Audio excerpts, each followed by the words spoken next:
Welcome to the show. From Peterson's, I'm Taylor Sienkiewicz, and you're listening to You Have a Cool Job, a podcast highlighting those who took their profession in a unique direction and what they did to get there.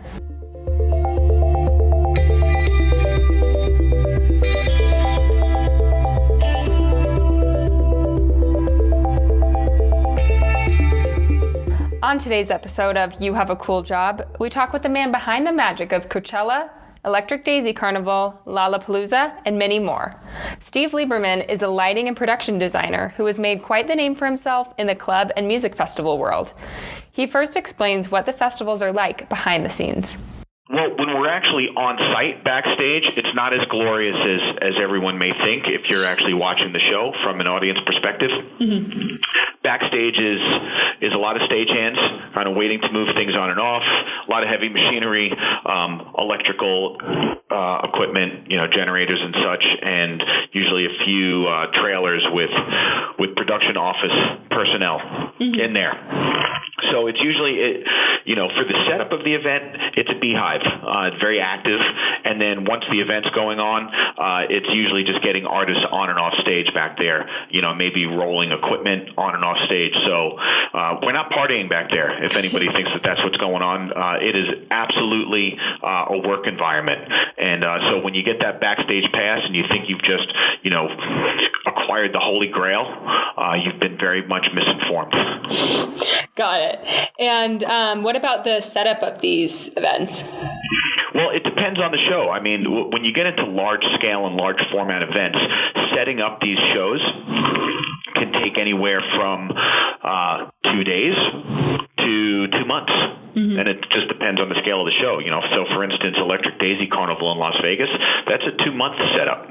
By the time we move into the site and then get off the site, we're there for 3+ months.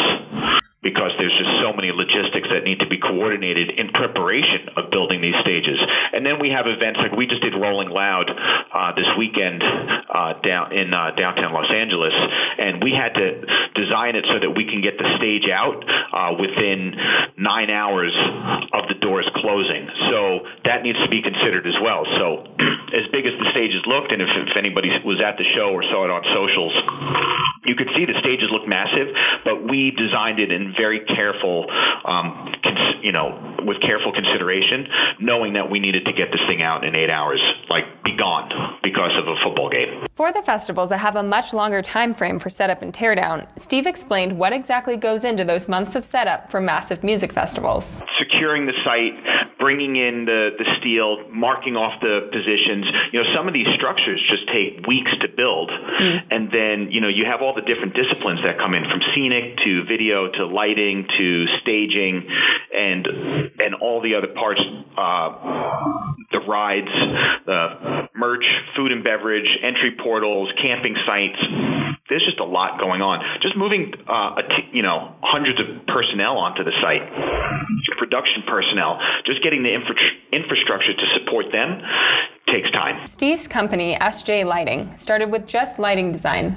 Now the company coordinates the entire production for many of the shows they work on, designing unique stages for each one. My office, we design and develop, depends on the year, but anywhere between probably 50 and 70 different stage designs for various shows around the world.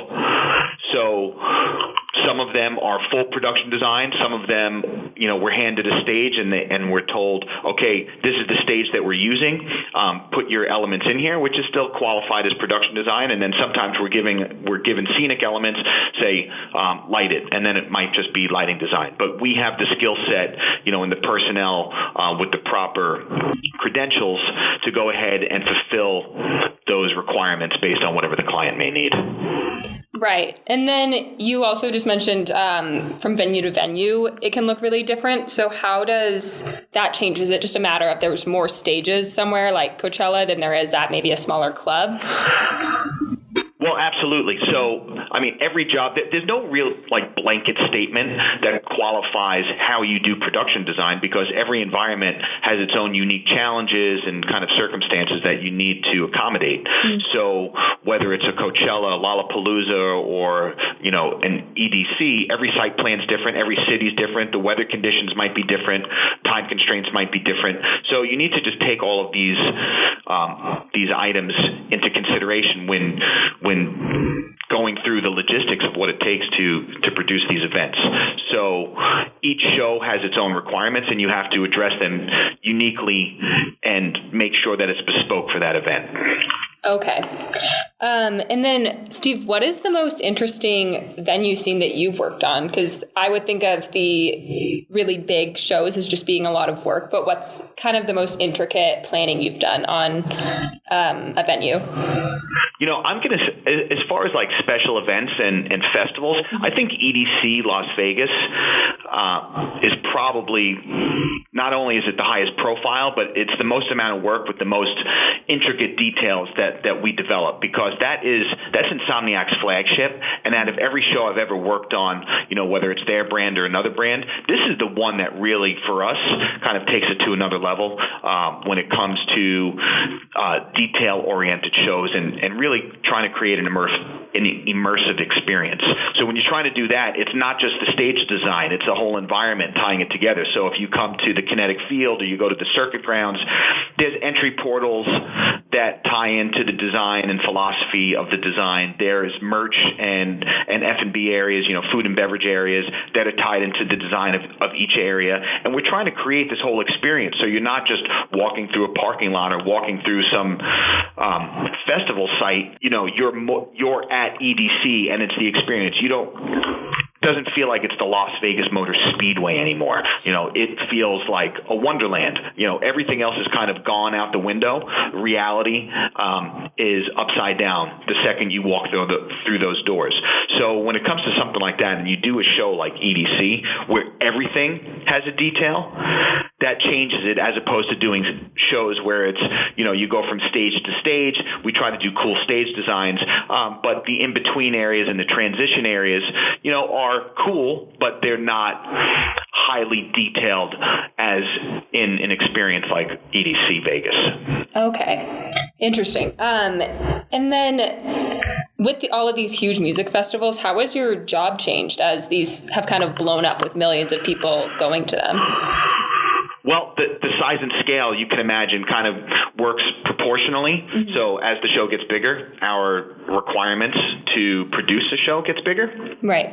So if you take it back 10 years ago, or 15, 20 years ago, whatever it may be, the same resources weren't available, the same size crowds weren't showing up. And now it seems, especially with social media and everything being accessible at the touch of a button and within seconds, the audience is a lot more educated and they understand and have certain expectations when they come to an event. It's more than just give us a big video wall and a bunch of lights. They want to see curated design details. They want this experience, and they're used to getting it because that's what a lot of these shows are producing. So the job has changed almost exponentially as this community has grown and become more diverse and also more mainstream. So the job just has grown from, like I said, my company started as SJ Lighting, and now we are full design, production architects over here, from everything from pre-visualization and like photoreal renderings and 3D modeling and walkthroughs and VR imaging and all of these developments have just kind of been added in. Yeah, and so your team, I'm assuming, has grown exponentially too. Finding qualified people in this industry is hard because it's not really something that's taught in college. You have to learn these things by experience because, the electronic dance music community and the festival community, these aren't classes that are taught even if you have a degree in lighting design or any of these elements or go to a specialized school. Mm-hmm. So a lot of it is in the field and on the job training. We try to get guys that, personnel that start off with some sort of background, but a lot of it's just learned out here. So it is hard. I don't think that my staff has grown completely in proportion to what's going on with the jobs and the community, but we have a pretty strong crew over here just internally for design development. There's there's 5 of us total, 4 of us doing design work, and 1 is just office administrative. And we managed to get it done with all the projects that come through here, but everybody is always very busy. At the same time, though, I look at it as a gift to be able to work on these kinds of events to where, you can really express yourself creatively and be involved in some of the largest shows in North America and globally for kind of a community that we really support and hold close to our hearts. Yeah. So when you are looking to take people onto your team, whether they're just setting up for one festival or those 5 people that you mentioned, what would you be? You said you're looking for experience, but is there anything in particular for somebody who would want to get into doing lighting design today, or production like that? Well, we get a lot of inquiries for jobs and things like that, and a lot of the inquiries tend to lean towards, hey, we really want to work on these shows or be out in the field or a program or an LD. There's a lot that goes into learning this trade and getting into it. So I would say the skill sets that are required really start, obviously you have to have creativity, but you have to have a balance of art and science when it comes to this field. You have to understand what's available in resources, and you have to have a basic understanding of how these things go together and the possibilities. It's one thing to be able to draw a pretty picture. It's another thing to know that it can get built within the constraints. So whether that's a financial constraint, like here's your budget, or it's a time constraint, or it's a resources constraint. Doesn't matter, if the item's affordable, if it's not available. While those in the field have to have strong problem-solving skills, overseeing it all requires a whole different skill set. As far as working here in our office, you have to have drafting skills, whatever that may entail, whether it's AutoCAD, Revit, SketchUp, Cinema 4D, and the list goes on and on. You have to, that at a very basic, you have to have those skills to work at this office, because one of the primary things that we do here is produce documentation to support designs. So it's one thing to have a great idea. It's another thing to be able to put it into a document set, send it to the field, and then your stagehands, electricians, whoever is contracting to build it can look at your document set and build it without having to call you every 3 minutes with questions, and that there's enough information and the information is in the right order and the right sequence for you to get it built. Yeah. So it sounds like you need some graphic design background. Drafting, graphic design, yeah. I would say drafting is probably at a higher priority, but yes, both of those are tremendous and required. Okay. And Steve, how did you get into this field? Well, I have been working in nightclubs. My first exposure was 1986.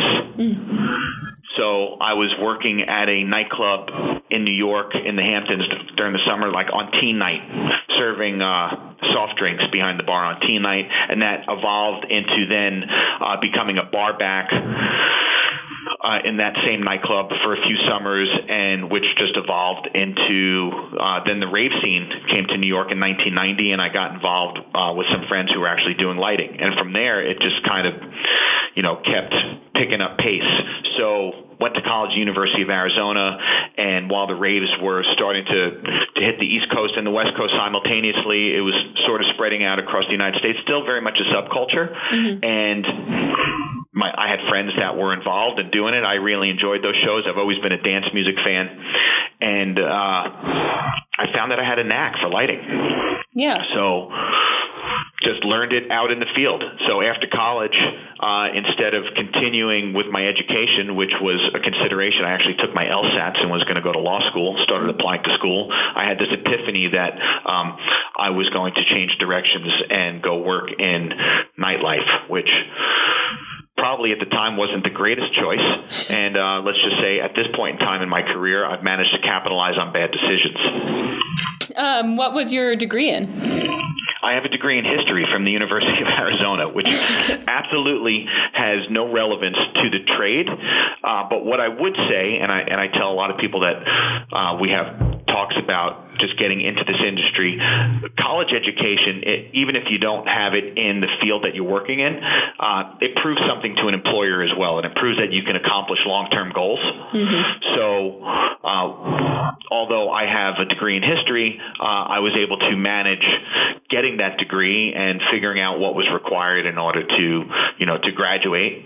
And that's not something you can do in 2 weeks, obviously. It takes 4+ years to get that done. So I'm a big believer in getting your education just to prove to yourself and to any future employers that, hey, I can take something to the finish line, even if it's a multi-year experience. So how did going from those clubs, just like right out of college like that, and making that decision translate to where you are now? Well, back then, the industry wasn't as popular as it is now. So nightclubs, raves, they weren't called music festivals back then. But back then, nightclubs and raves were really, like in the production world, almost a dirty word. Nobody wanted to touch them. So my colleagues that I worked with really looked down on it, and let's just say I took a lot of heat and was made fun of for working in this industry. Like, why do you work in nightclubs? And they had a lot of colorful words to describe the people in that industry. And then the raves was that was a really dirty word. Like, you do raves? No, we're not interested in that. And then as these events grew in popularity and ticket sales, and they started to outproduce the rest of the production community, whether it was touring shows, rock and roll, or whatever it may be, people started taking notice, about a decade or so, going, what the hell is going on over here, and how did we miss this? These electronic dance music events are doing 100,000 people, and my rock tour is doing 10,000. How did that happen? So it gained, it was these other people in the industry definitely took notice of this. The difference is, part of the reason I think that I've had success, that my company's had success, is because we didn't choose this industry because there was like these great financial gains in it. We chose this industry, or I chose this industry, because I've always had a passion for this music and for the community. So there wasn't a lot of money in it back then. So, we were here just because we wanted to be here, as opposed to, the guys that maybe are getting into it now. Some of them are seeing dollar signs, or now there's just more opportunity in it. But we stuck it out in the very beginning, and that's how we ended up here. Steve has watched the music festival and nightclub scene explode over the years into what it is now. While he got into the scene before this, he gives advice for those wanting to get into the field today. It's pretty spectacular to kind of be part of this as it grows and gets through it. But I would say anybody trying to get into this industry, there are multiple platforms and multiple disciplines that you can go for if you want to work in this, all with different requirements and different experiences. And I would say same for anyone getting into this is to just kind of be diversified as much as you can, and have an understanding of all these different areas and really experience it. And I think the more experience you have, from festivals to nightclubs and any other hospitality and kind of design entertainment, will just kind of increase your value and your education and understanding of what this is, and help you grow professionally to kind of perpetuate your own career. As creative careers in the entertainment business continue to be in high demand, we encourage you to think outside the box when it comes to your artistic passions. We hope you're inspired by Steve's story and can find the creative outlet that fits you. Thanks for tuning in. We'll see you next week.